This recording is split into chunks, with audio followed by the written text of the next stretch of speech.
the silver trumpets. Now the Lord said to Moses, Make 2 trumpets of hammered silver for calling the community to assemble, and for signaling the breaking of camp.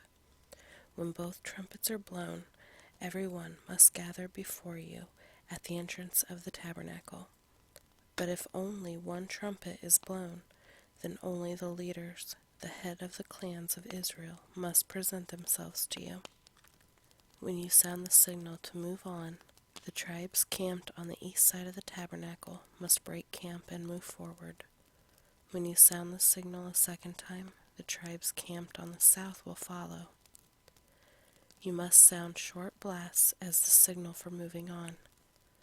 But when you call the people to assembly, blow the trumpets with a different signal. Only the priests, Aaron's descendants, are allowed to blow the trumpets. This is a permanent law for you, to be observed from generation to generation. When you arrive in your own land and go to war against your enemies who attack you, sound the alarm with the trumpets. Then the Lord your God will remember you and rescue you from your enemies. Blow the trumpets in times of gladness too, sounding them at your annual festivals and at the beginning of each month.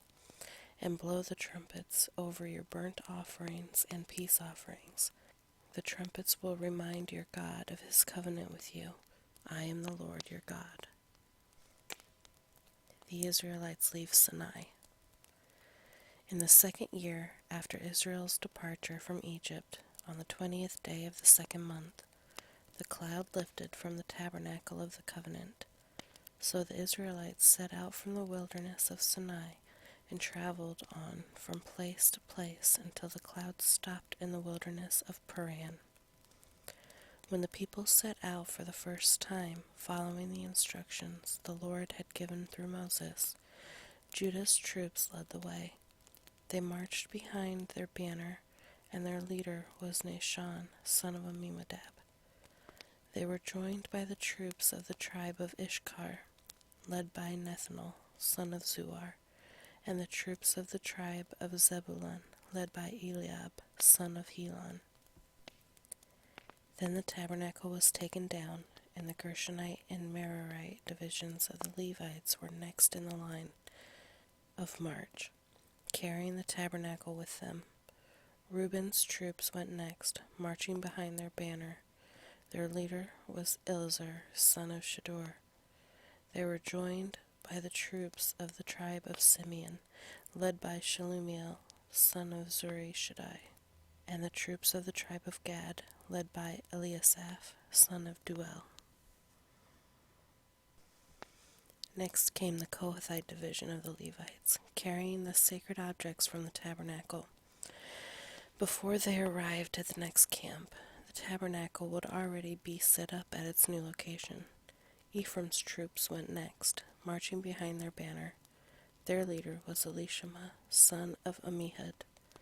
They were joined by the troops of the tribe of Manasseh, led by Gamaliel, son of Pedahzur, and the troops of the tribe of Benjamin, led by Abidan, son of Gideoni.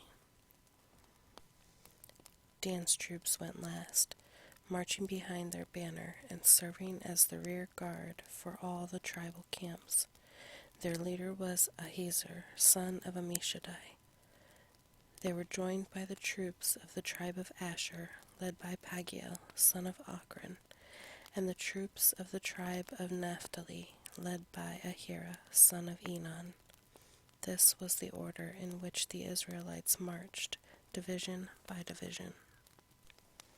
One day Moses said to his brother-in-law, Hobab, son of Ruel the Midianite, We are on our way to the place the Lord promised us, for he said, I will give it to you.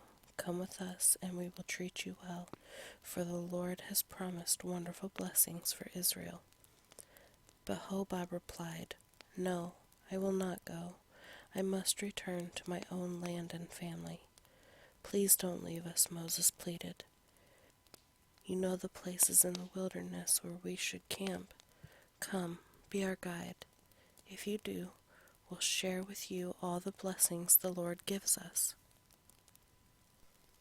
They marched for 3 days after leaving the mountain of the Lord, with the ark of the Lord's covenant moving ahead of them to show them where to stop and rest.